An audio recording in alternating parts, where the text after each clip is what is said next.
Hey, deserving listeners, the Ultimatum Queer Love Season 2 Netflix. Let's watch. My name is Dr. Kirk Honda. I'm a therapist and a professor. As I always say, don't use YouTube as a replacement for therapy. If you need a therapist, get one. You deserve to have therapy. We all do when we need it. Let's watch. I don't want marriage and I don't want kids, mostly because I have a really big fear of just fucking it all up. I had 4 different women in my life that I called mom, and as soon as the relationship ended or something went wrong, they were never heard from again. Okay, so I'm taking notes here. Mel says, I don't want kids and I don't want marriage because I have a really big fear of fucking it all up. So she's not saying I don't want marriage and or kids just because of I just don't want them. She's saying I'm afraid I'm going to screw it up. And then she, at least in the edit, is saying she didn't grow up with seeing successful marriages. So she is worried she doesn't have a good model, or some people even think that it's in their bones and their blood genetically to get divorced or to have chaos, which isn't true. And then she says, I have had 4 women in my life that I've called mom, and as soon as something went wrong, presumably with her parent and step-parent relationship, right? She says, I never heard from them again. Yeah. In our culture, that's often the case.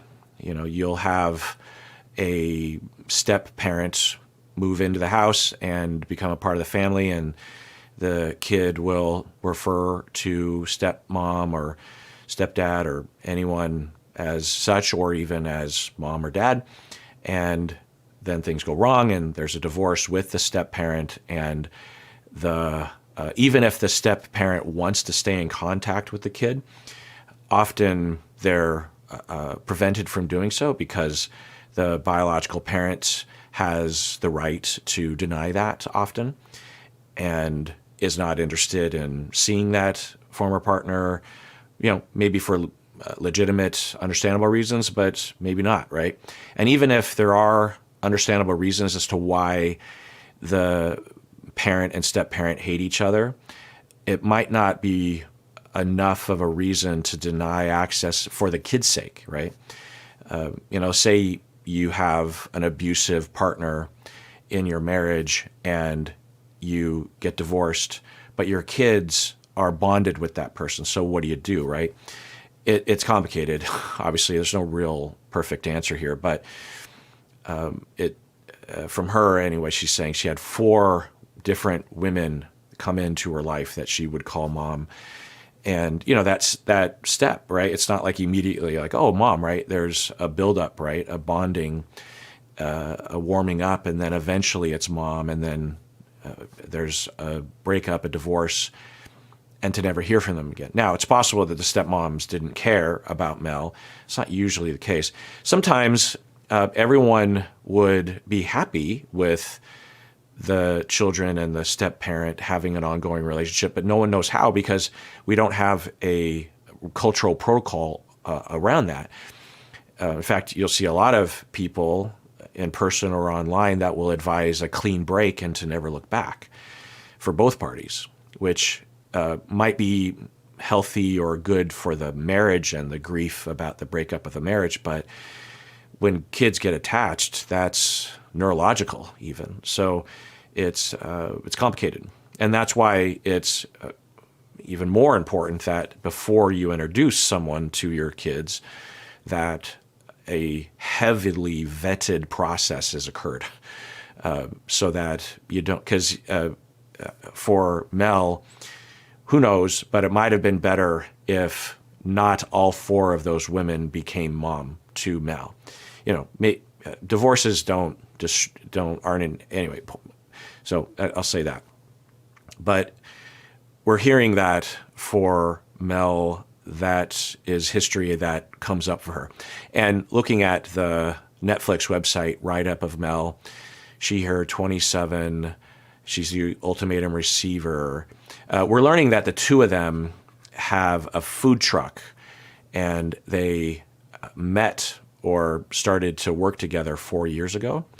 And that's about when their relationship started. And Mel's fun fact is she has trypophobia, which I have a mild case of. It's the fear of holes, and my wife has a severe case of. And it's no joke. People will joke around about it, like, "Oh, it's funny that this freaks you out." Trypophobia can be debilitating. It can ruin people's lives. So understand that if you're using that term, you're potentially referring to something that is severe. Anyway, going on. Mel has always had a crush on Marie, but they didn't start dating until Marie came out. And Mel says, I wanted to step out of the friend zone. Okay. So it sounds like Mel, who's getting the ultimatum, Mel was the one pursuing Marie in the beginning anyway. But it also sounds like there's some kind of complication in the fact that they work together, they own the food truck together, and they're in a relationship together. So, I wonder what that, maybe we'll hear more about that. Will I be able to work with you at the food truck anymore? Everything will change. Will I have to get a different job? Today could be the start of me building a history with somebody else, right? Okay, I don't know if that was edited severely, but just a tiny little observation. Maria is saying, we're in a business together, and if we break up, do we stay working together? That kind of talk is an indicator that, at least for Marie, she has not only thought about breaking up with Mel, but has thought about the implications, the consequences of breaking up, right? She is starting to get into the details of the breakup, right? Which means that it's ongoing and it's been contemplated when she's calm. Usually if it's just a passion in the moment, a declaration, you don't often think about the consequences, like, okay, well, do we sift through, what are our assets? And so that's one indicator right there. And then when she brings it up, Mel looks very blank. Not blank, but she didn't say anything. And it kind of looked like she was shutting down a bit, which is fine. It also could be that she knows she's on camera and she doesn't want to get into it or start a fight, or it could also be edited funny. But it's just notable. And just all, like, the love that they show, it's always everything that I've always wanted in a partner. Whoever I marry, it has to be the right one. Okay, so taking notes on this, we have Brittany and AJ. AJ is getting the ultimatum from Brittany, and they've been together for 5 years, which says something, right? And AJ says, as you know, my parents had been together for 30 years, and it's beautiful to see that. And that's the kind of love that I'm looking for. So kind of sounds like AJ is saying something in there of, we don't have what my parents have. That's why I'm not ready to get married.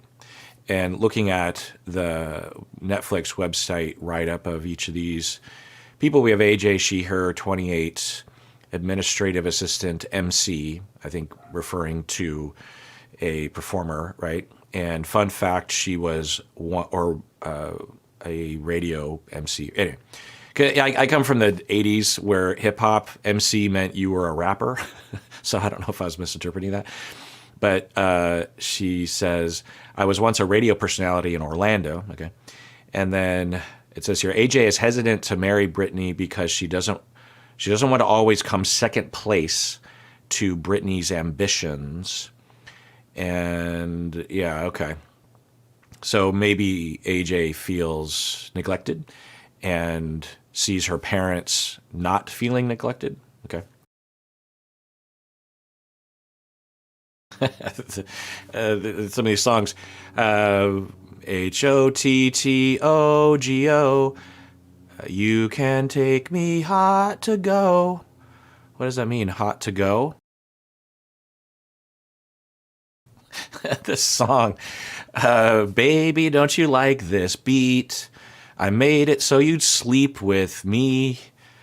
That very complicated 4 on the floor beat. I mean, you made that beat for me, that extremely standard pop song beat.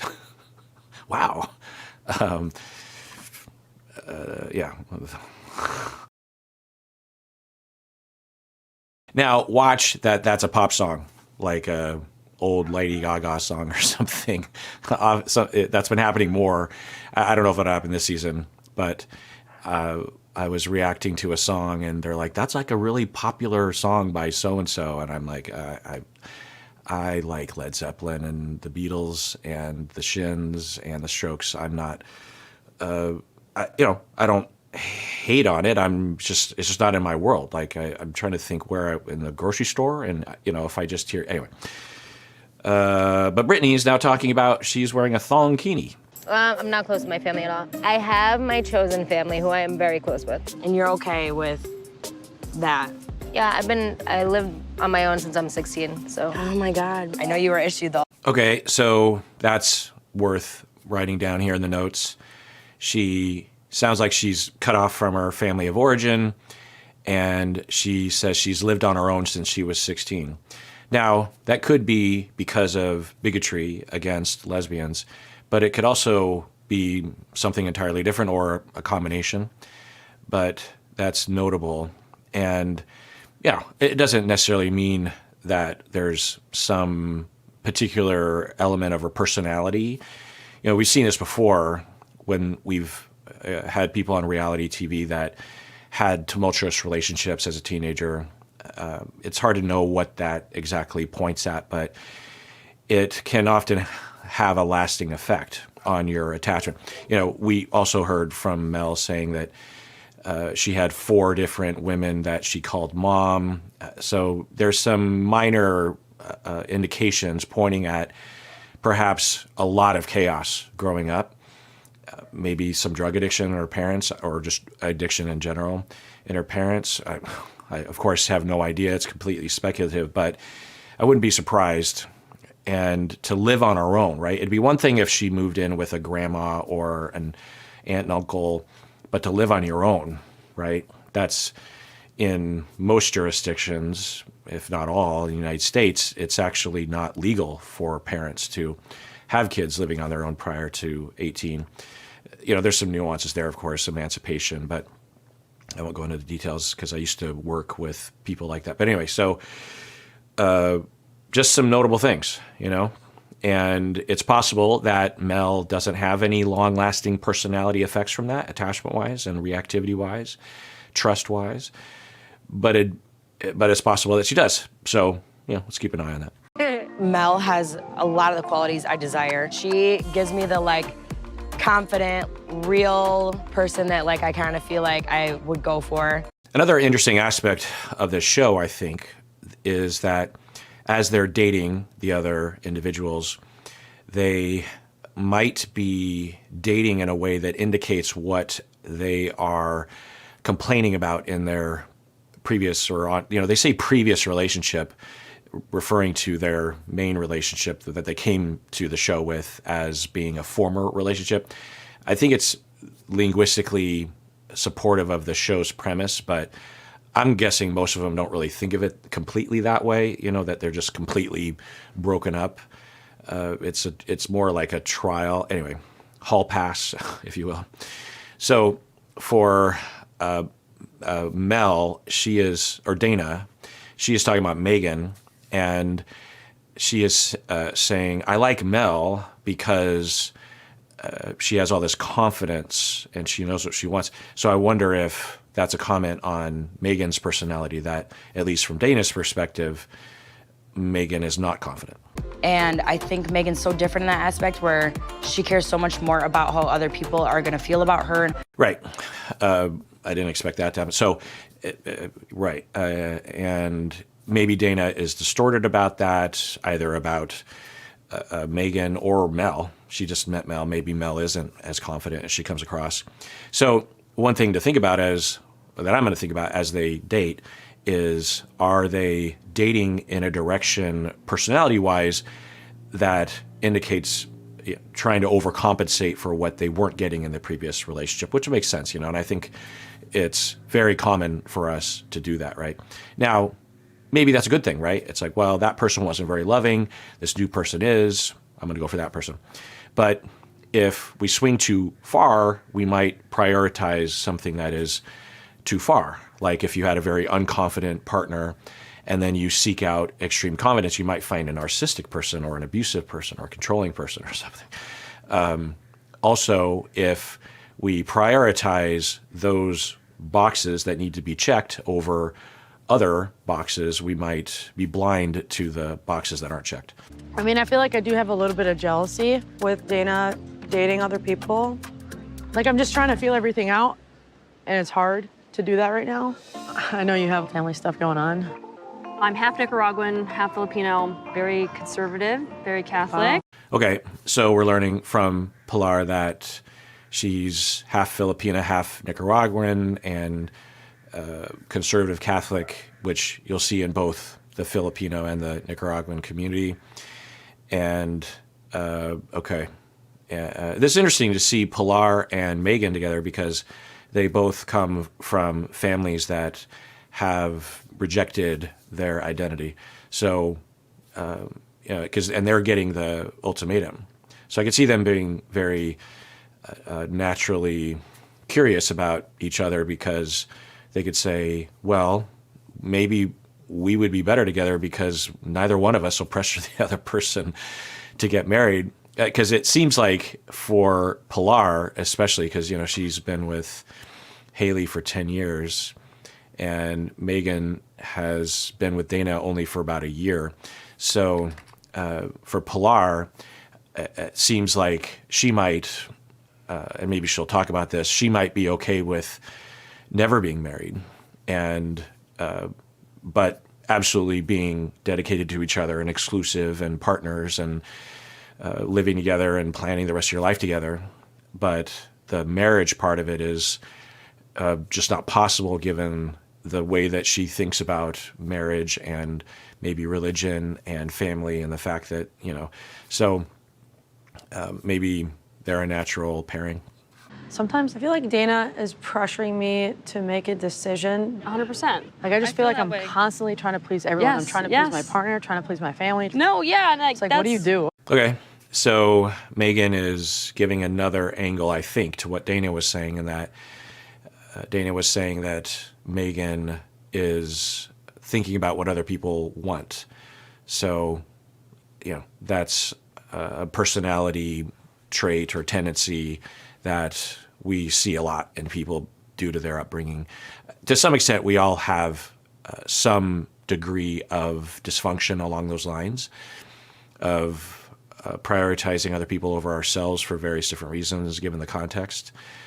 But some people have it more than others because they were forced to growing up, and they get routinized and patterned and habitual about that. Sometimes I feel like Dana is pressuring me to make a decision. 100%. Like, I just feel like I'm constantly trying to please everyone. I'm trying to please my partner, trying to please my family. No, yeah. And it's like, what do you do? It's been like 3 years now where they haven't spoken to me. Really? Okay, so Pilar now is saying that her whole family in general hasn't spoken to her because originally Pilar said that she hasn't spoken to her mother.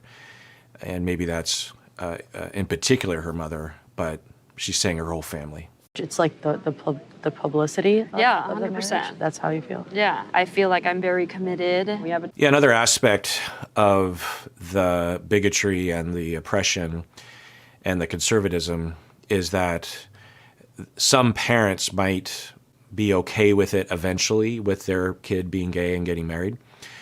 But what they worry about is the community and their church and the extended family. For the parents, their meanings and their purposes, and maybe even their livelihood and their safety, might depend on community approval and acceptance. And so they might reject the child not because they themselves don't want the child to be who they are and marry who they want to, but because of the worry of the community. So I've worked with some people who had parents that would say, we'll absolutely get married, but don't post it online. Don't post it on Facebook or whatever. When community members come by, don't talk about the fact that you're gay and you're married. And, that can be extremely hurtful and problematic, but it could be a consolation for some people, for the gay people who have parents that are saying, I approve, but the community, anyway, it's just awful. We need to move past this, people. This bigotry just has to stop. It's fucking stupid. Yeah, no, it's a lot. Yeah.